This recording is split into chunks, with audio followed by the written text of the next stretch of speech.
मनसे अध्यक्ष राज ठाकरे हे अंतरवाली सराटी इथे दाखल झालेले आहेत। आंदोलनकर्त्यांची ते भेट घेण्यासाठी तिथे पोहोचलेले आहेत। तिकडची ही थेट दृश्य आपण पाहतोय। मनसे अध्यक्ष राज ठाकरे हे आज जालना दौऱ्यावर आहेत। राज ठाकरे जालन्यातील अंतरवाली सराटीला सध्या तिथे पोहोचलेले आहेत। राज ठाकरे आज मराठा आंदोलकांची भेट घेण्यासाठी तिथे पोहोचलेत। दरम्यान यावेळी संभाजीनगर इथून जालना इथे जात असताना राज ठाकरे यांचा ताफा मराठा आंदोलकांनी अडवला आणि त्यांनी मराठा समाजाला आरक्षण देण्याबाबतचं निवेदन राज ठाकरे यांना दिलं। यावेळी राज ठाकरे यांनी मराठा आरक्षणाला आपला पाठिंबा असल्याचं सांगितलेलं आहे आणि सध्या राज ठाकरे हे अंतरवाली सराटीमध्ये दाखल झालेले आहेत।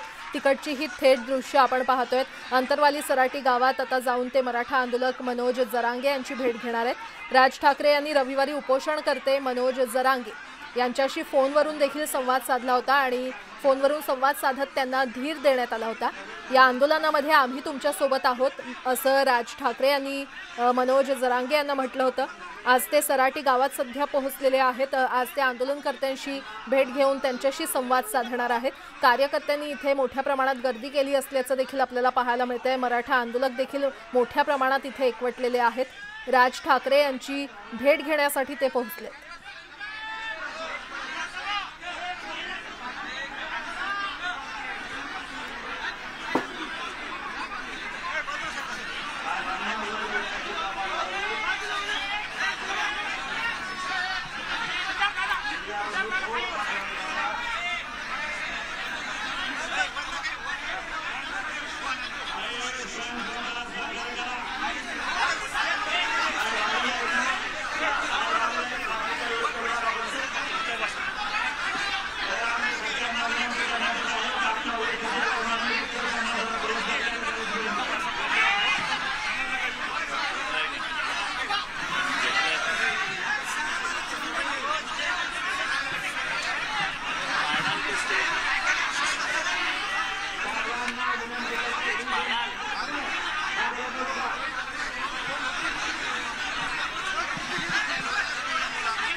तर अंतरवाली सराटीतली ही थेट दृश्य आपण पाहतोय। मनसे अध्यक्ष राज ठाकरे हे अंतरवाली सराटीमध्ये पोहोचलेले आहेत।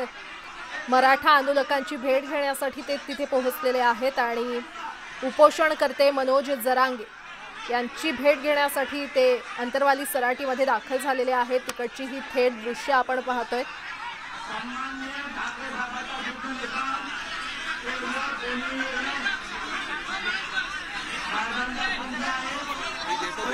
आणि मनसे अध्यक्ष राज ठाकरे हे अंतरवाली सराटीतून मनोज जरांगे यांच्याशी संवाद साधतात।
अंतरवाली सराटीतली ही थेट दृश्य आपण पाहतोय। मनसे अध्यक्ष राज ठाकरे हे मराठा आंदोलनकर्त्यांची भेट घेण्यासाठी त्यांच्याशी संवाद साधण्यासाठी तिथे पोहोचलेले आहेत। मनोज जरांगे पाटील यांच्याशी संवाद साधताना राज ठाकरे आपल्याला पाहायला मिळतात।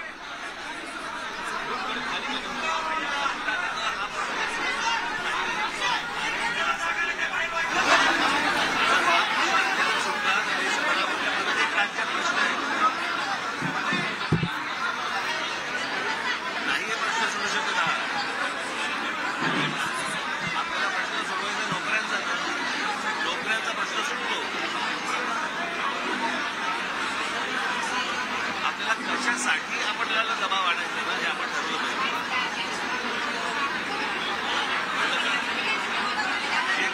कायद्याच्या कशासाठी नाही आपण त्याच्या मागे लागतो। मी प्रत्येक वेळेला तुमच्याशी खरं बोलत आलो आणि तुम्हाला वाटलं की तुम्हाला दुसरीकडे देतोय। ही सगळी नालायक माणसं आहेत। मी फक्त त्याचं बघण्यासाठी वापरतो असणार आहे, काही नाही करणार।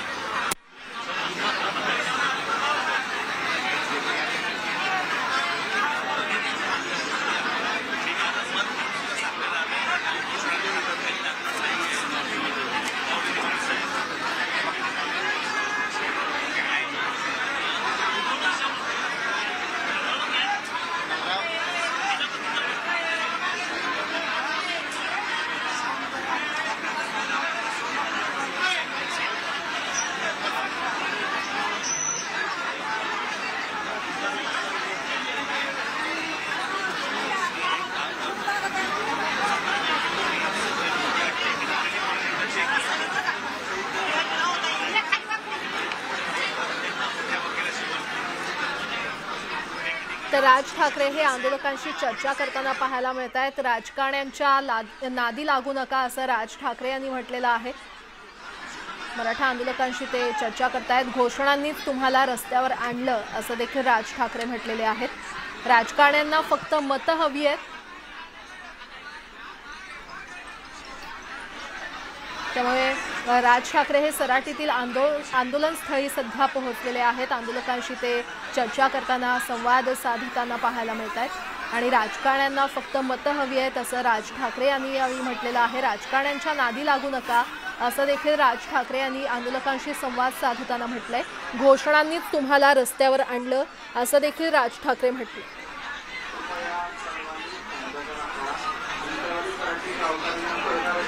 तर राजकारण्यांना फक्त मतं हवी आहेत असं राज ठाकरे यांनी म्हटलंय।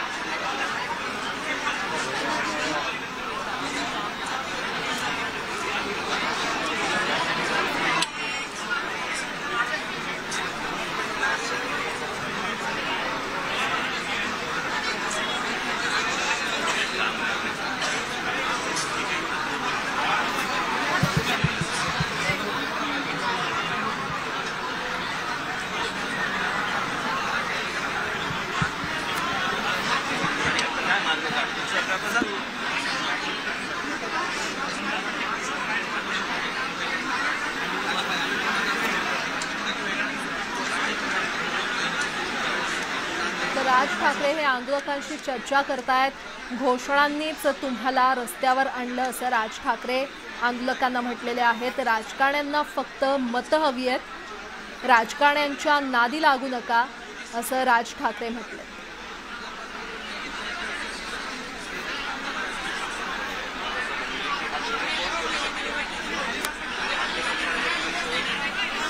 तर मनसे अध्यक्ष राज ठाकरे हे मराठा आंदोलकांशी सध्या संवाद साधताना पाहायला मिळत आहेत। तर राजकारण्यांच्या नादी लागू नका, राजकारण्यांना फक्त मतं हवी आहेत आणि घोषणांनीच तुम्हाला रस्त्यावर आणलं असं राज ठाकरे यांनी यावेळी आंदोलकांना म्हटलेलं आहे। ही थेट दृश्य आपण पाहतोय।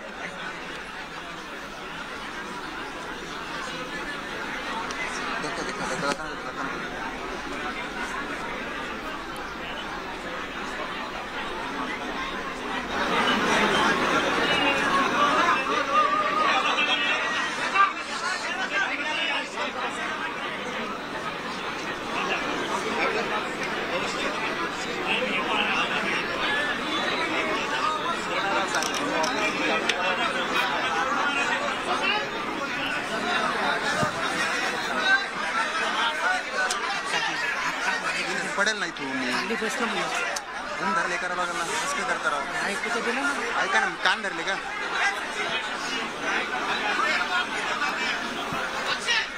अंतरवाली सराटीतून ही थेट दृश्य आपण पाहतोय। मनसे अध्यक्ष राज ठाकरे हे मराठा आंदोलकांशी संवाद साधतायत। मनोज जरांगे पाटील यांच्याशी ते संवाद साधतायत, त्यांच्याशी चर्चा करताना आपल्याला पाहायला मिळत आहेत। दरम्यान राजकारण्यांना फक्त मतं हवी आहेत, राजकारण्यांच्या नादी लागू नका, आरक्षण मिळणार नाही हे राजकारण्यांना माहिती होतं असं राज ठाकरे यांनी आंदोलनकर्त्यांना म्हटलेलं आहे। आंदोलकांशी सध्या चर्चा करताना ते आपल्याला पाहायला मिळत आहेत। अंतरवाली सराटीतून ही थेट दृश्य आपण पाहतोय। तुमच्या घोषणांनीच तुम्हाला रस्त्यावर आणलं असं देखील राज ठाकरे यांनी म्हटलेलं आहे।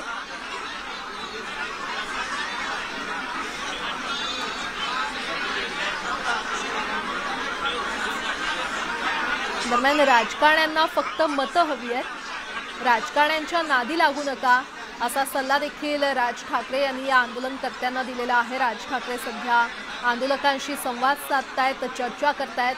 मनोज जरांगे पाटील यांच्याशी ते संवाद साधताना पाहायला मिळत आहेत। अंतरवाली सराटीतली ही थेट दृश्य आपण पाहतोय। मनसे अध्यक्ष राज ठाकरे यांच्यासह अमित ठाकरे देखील सध्या उपस्थित असल्याचं पाहायला मिळतंय।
मराठा जो आहे आर्थिक दुर्बल तर आहेच पण मागास सुद्धा आहे।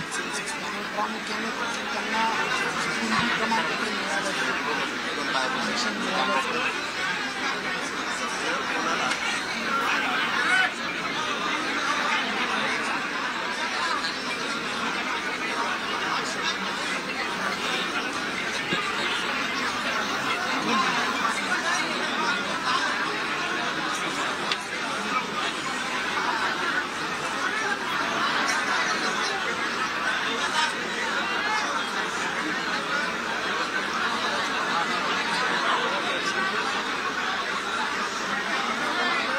आपण पाहतोय अंतरवाली सराटीतली ही दृश्य। राज ठाकरे हे सराटीतील आंदोलन स्थळी पोहोचलेले आहेत, तिथे ते आंदोलनकर्त्यांशी चर्चा करतायत। मनोज जरांगे पाटील यांच्याशी संवाद साधताना पाहायला मिळत आहेत। दरम्यान राजकारण्यांच्या नादी लागू नका असं राज ठाकरे म्हटलेले आहेत।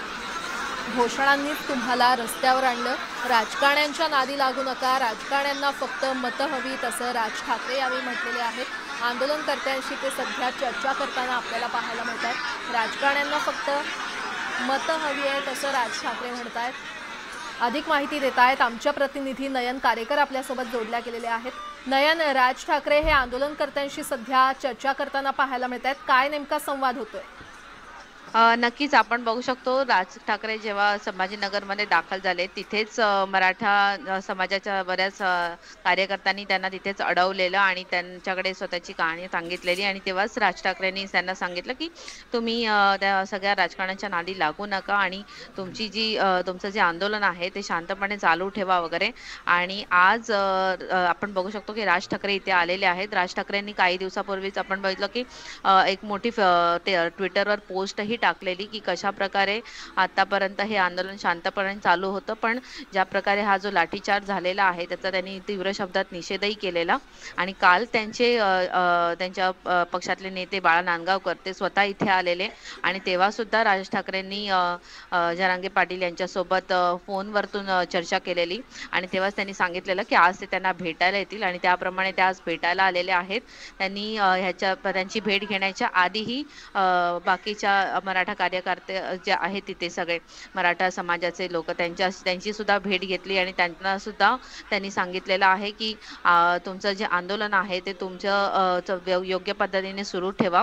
त्यांना हे पण आश्वासित केलेलं आहे की ते लवकरच मुख्यमंत्र्यांची भेट घेणार आहेत आणि मुख्यमंत्र्यांसोबत त्यांच्या या सगळ्या विषयावरती चर्चा करणार आहेत आणि लवकरात लवकर कसा कायदेशीर पद्धतीने सुद्धा तोडगा काढता येतील याच्यावरती ते सुद्धा काही परीक्षण करणार आहेत आणि त्याच्यावरून त्यांना काही सल्ला देता येतोय का सरकारला या सगळ्या बाबतीमध्ये याचा सुद्धा विचार राज ठाकरेंकडून केला जाणार आहे. तर एकूणच या सगळ्या बाबतीबाबत त्यांची आता जरांगे पाटील यांच्यासोबत चर्चा चालू आहे. काल आपण जसं बघितलं की काल सुद्धा सरकारचे प्रतिनिधी म्हणून गिरीश महाजन तिथे आलेले, त्यांची सुद्धा जरांगे पाटील यांच्यासोबत चर्चा झाली, परंतु ती चर्चा फेल ठरली कारण की त्यांनी स्पष्टपणे सांगितलेलं आहे की जोपर्यंत शासन निर्णय निघत नाही, GR निघत नाही, तोपर्यंत ते आंदोलन मागे घेणार नाही आहेत. तर ह्या सगळ्या ज्या गोष्टी आहेत आंदोलनकर्त्यांच्या त्या आता ते राज ठाकरेंना समजावून सांगत आहेत, त्यांच्या मागण्या समजावून सांगत आहेत, त्यांच्या सगळ्या मागण्या काय काय आहेत, त्यांना कशा प्रकारे हे आंदोलन पुढे न्यायचं आहे, या सगळ्या गोष्टी राज ठाकरे आता समजून घेत आहेत. आणि या सगळ्यानंतर राज ठाकरे काय प्रतिक्रिया देतील, माध्यमांची आता थोड्याच वेळात ते बोलतील, तेव्हा त्यांची प्रतिक्रिया काय असेल हे बघणं महत्त्वाचं ठरेल. कारण की राज ठाकरेंनी आधीच त्यांची भूमिका स्पष्ट केलेली आहे की त्यांचा मराठा आंदोलकांना पूर्णपणे पाठिंबा आहे आणि जी सरकारकडून भूमिका घेतली जाते त्याचा सुद्धा त्यांनी विरोध केलेला आहे. त्याच्यामुळे आता जरांगे पाटील आणि राज ठाकरे यांच्यातलं संभाषण संपल्यानंतर जेव्हा राज ठाकरे मीडियाशी आता संवाद साधतील तेव्हाच आपल्याला कळेल की राज ठाकरेंची नक्की भूमिका काय आहे. बरं नयन, खरं तर काल गिरीश महाजन आणि राणेंनी देखील या आंदोलनकर्त्यांची भेट घेतली होती, मात्र ती भेट निष्फळ ठरल्याचं आपण पाहिलं.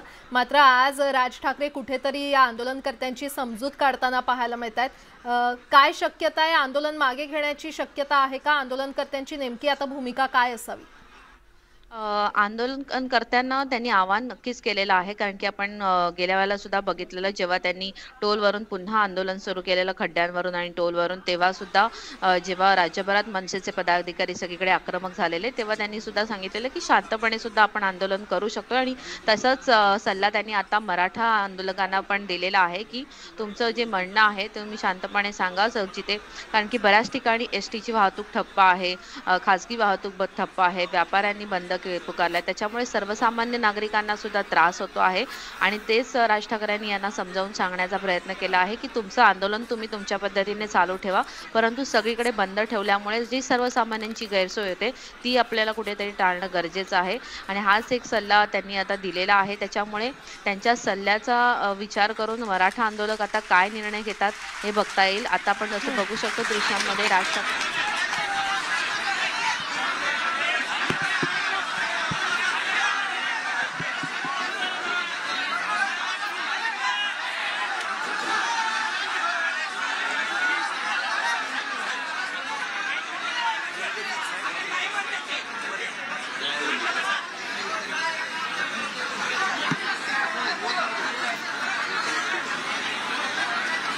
माझ्या सर्व बांधवांनो आणि बहिणींनो,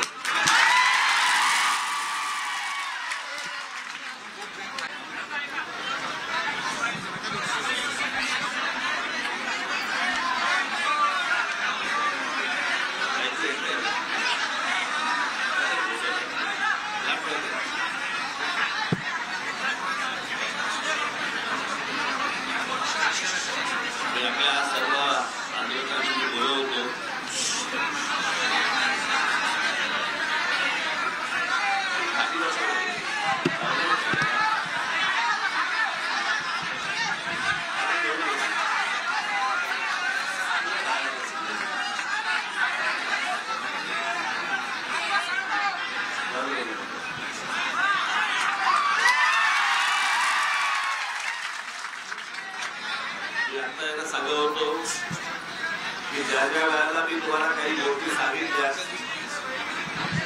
त्या वेळेला तुमच्यापर्यंत त्या चुकीच्या पोहोचवल्या गेल्या. मी मागे जेव्हा मोर्चे निघत होते, मी आता पण त्यांना सांगितलं की जेव्हा मोर्चे निघत होते तेव्हा पण म्हटलं होतं मराठा समाजाला आरक्षण मिळणार नाही. हे सगळे राजकारणी तुमचा वापर करून घेतील, मतं पाडून घेतील आणि तुमच्याकडे दुर्लक्ष करतील. मी आता यांच्याशी बोललोय, हा सुप्रीम कोर्टामधला तिढा आहे. आपण थोड्याशा गोष्टी कायद्याने पण समजून घ्या. परंतु हे सतत तुम्हाला जातीचं आमिष दाखवून, आरक्षणाचं आमिष दाखवून, कधी हे सत्तेमध्ये कधी हे विरोधी पक्षामध्ये, विरोधी पक्षामधले मग ते मोर्चे काढणार, सत्तेत आले की गोळ्या झाडणार, सत्तेत आल्यावरती तुम्हाला तुडवणार.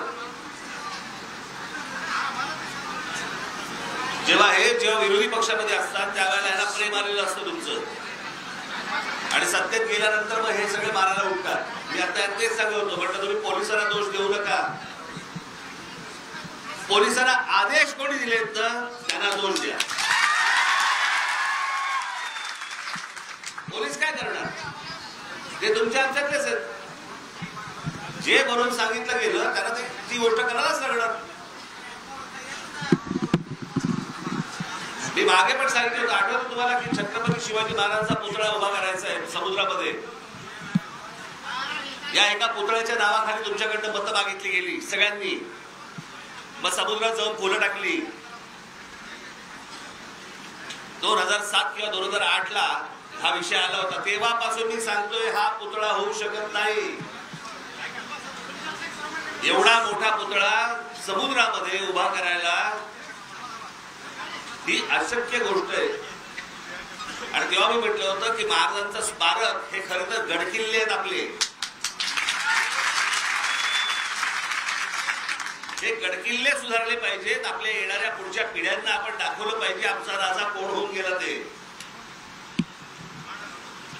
पण हे सतत तुमच्यासमोर आरक्षणाचं, सतत तुमच्यासमोर पुतळ्यांचं राजकारण दरवेळेला करायचं, मतपत्रामध्ये पाडून घ्यायची तुमची, आणि एकदा पाडली की तुम्हाला वाऱ्यावरती सोडून द्यायचं. मी आज जो तुमच्यासमोर आलोय ते काय भाषण करायला नाही आलोय, मी तुम्हाला विनंती करायला आलोय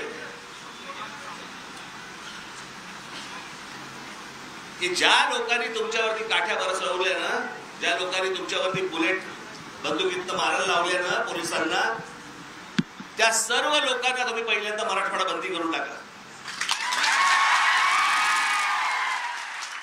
पाऊल ठेवून घेऊ नका इकडे त्यांना. जोपर्यंत केलेल्या गोष्टीचं जोपर्यंत ते माफी मागत नाहीत.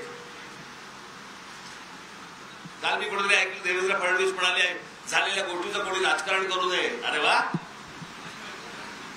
हे जर विरोधी पक्षामध्ये असते तर ह्यांनी काय केलं असतं, हेच केलं असतं ना राजकारण.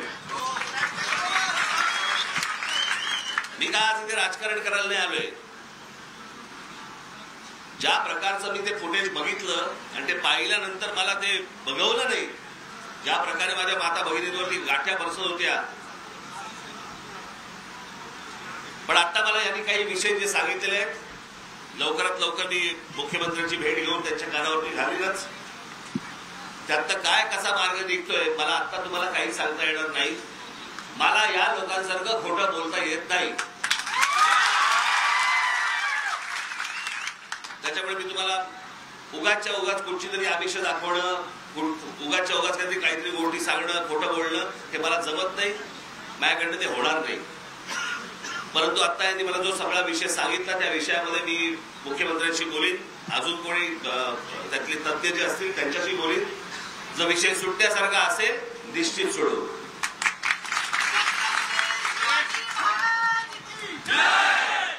परंतु मी आता या सगळ्या लोकांना सांगितलं, या गेंड्याच्या कातडीच्या लोकांसाठी आपला जीव गमावू नका. त्यांच्यासाठी काय एक जण गेला त्याला फरक पडत नाहीये, पण आपल्यासाठी महत्वाचं आहे.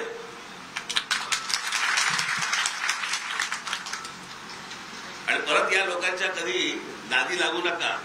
आज काही निवडणुका नाहीत, काही नाही, कशाला पत्ता नाहीये. परंतु परत निवडणुका जेव्हा येतील, परत हे असलेच काहीतरी गोष्टी तुमच्यासमोर मांडतील, तेव्हा फक्त हे काठीचे वळ लक्षात ठेवा.